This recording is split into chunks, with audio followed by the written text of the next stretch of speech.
Hey everyone, and welcome back to my channel Transcendence. Throughout the course of my channel, I am going to be going over near-death experience cases, the ones that I think that are very appealing, especially towards the medical and scientific communities, because not that the individualized ones aren't, but I'm going after the medically inexplicable cases, the cases that really stand out from that point of view, just to help bring others who aren't aware of this phenomenon more into this.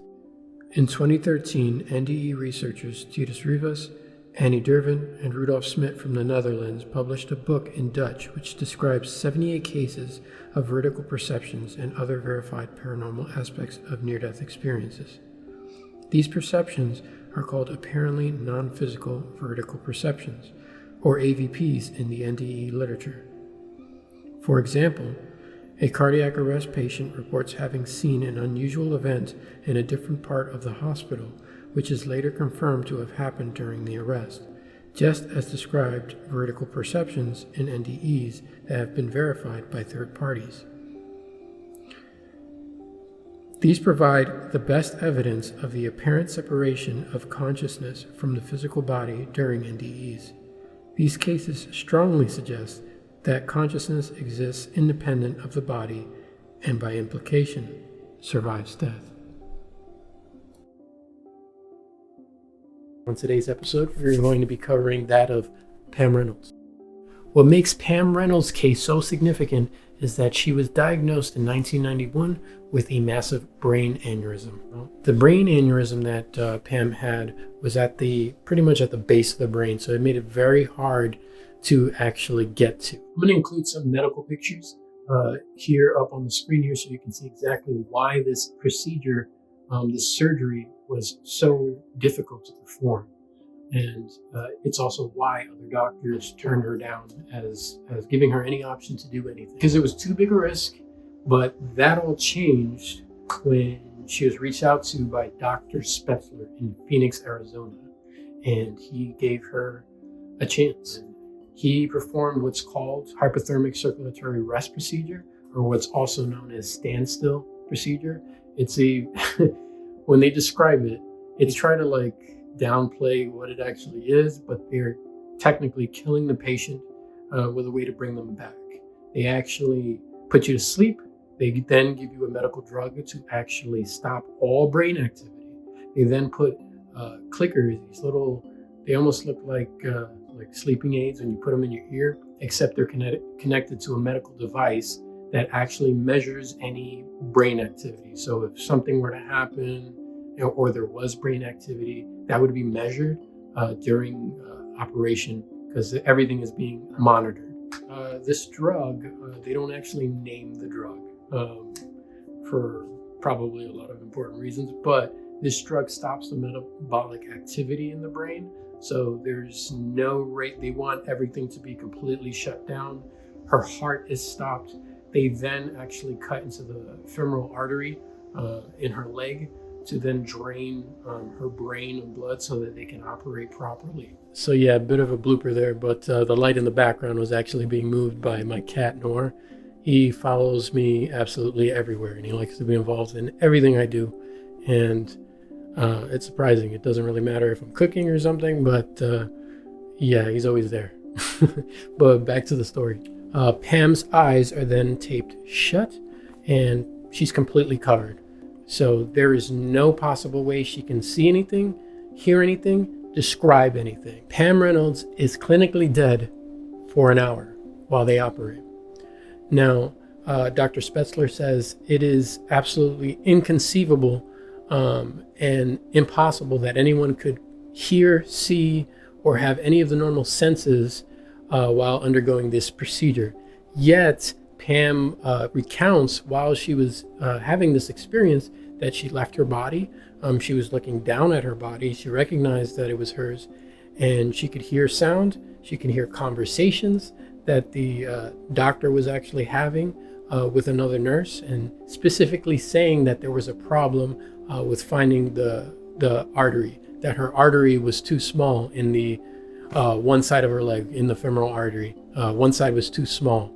The nurse said, there's a problem, and the doctor said, try the other leg. So that's something that was specifically mentioned, and she could hear that, and she could see it. She also described the tool that the doctor was using to operate on her, to cut into the skull area. Now, she described what this looked like.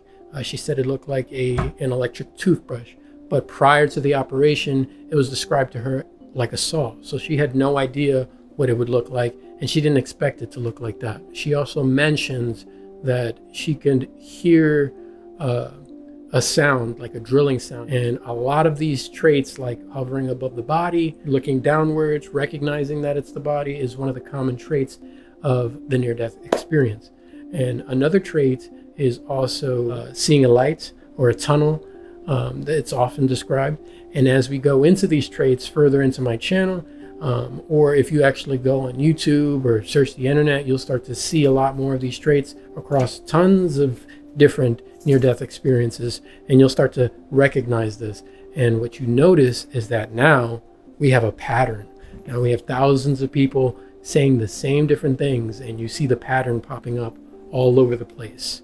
And that's what makes the near-death experience so significant, because with a pattern, something is happening here, and it doesn't really matter how the near-death experience came to pass. Another thing that surprised Dr. Spetzler is how detailed she described the actual saw used to cut into her head. And she described it as an electric toothbrush, which is very accurate. And that's how she described it, because she's never seen anything like that before. She could only compare it to an electric toothbrush. She also described where the bits for the saw were, and they were inside of what looked like a socket wrench case. So she described that. And again, Dr. Spetzler thought this was inconceivable, only because that case is closed for sterilization reasons. They don't open that case until the patient is actually asleep.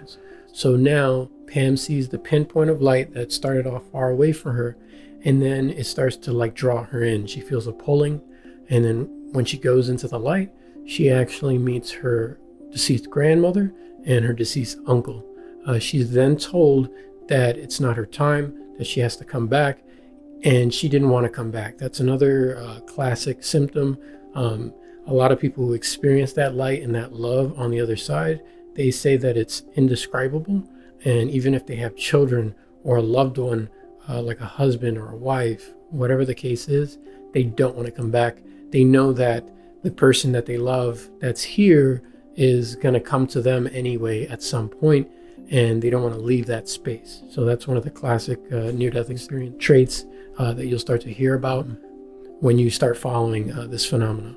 So I don't want to go into too much detail for her experience. It's better to hear it from her mouth.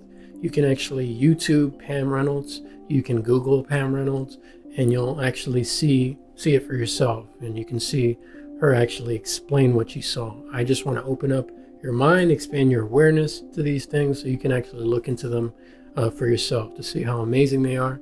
And you can hear it from the doctors' mouths themselves, which is very fascinating to hear. But yeah, at that point, she spent some time with some loved ones on the other side. Her uncle told her she had to go back to her body, and she could see her body, and she didn't want to come back. It looked kind of like a corpse, and she didn't want to go back in. And eventually she did come back to the body, and she could actually see her body like make a jump, is how she described it. She's seen it jump, and then her pulse came back. Eventually, when she recovered enough, she was able to tell the doctors of this story, which blew their mind. And they started to look into it a little bit more, trying to think about how this was physically and medically possible for her to experience anything. There was also talk about her actually hearing some music that was playing in the operating room when she was undergoing the operation, and she said that it was pretty insensitive, the song they were listening to, which is quite humorous to me. But yeah, again, you can YouTube near-death experiences. You can YouTube Pam Reynolds. There are many, many out there. She's just one of my favorite cases, which points towards that consciousness does not come from the brain. Consciousness seems to be coming from somewhere else, and the brain is more like a receiver, kind of like a radio. What I've experienced, and what has been experienced by millions of other people who have had NDEs and other spiritually transformative experiences, is the black swan we didn't know to look for. We can't identify or analyze it with a spectral EEG or fMRI, or any other tools scientists have been using, but it's hidden in plain sight. Some of the more modern thinking now, sweeping the field of consciousness studies, concerns a wholly different concept of the mind-brain relationship, that the brain is a reducing valve or filter that reduces primordial consciousness down to a trickle, our very limited human awareness of the apparent here and now. Eben Alexander, MD, living in a mindful universe. There's more evidence coming out now with cases like these are starting to prove that consciousness is coming from someplace else. It's not actually coming from the brain itself, especially when the brain has been shut down in a patient like Pam Reynolds. And with that, I'm going to end the episode here. I hope you guys enjoyed that. Please be sure to like, share, and subscribe, and hit that bell notification icon so you can be notified when I come out with new content. On the next episode, I'm going to be covering the case of Dr. Eben Alexander. And that's all for now, guys. I hope you enjoyed, and I'll catch you guys on the other side.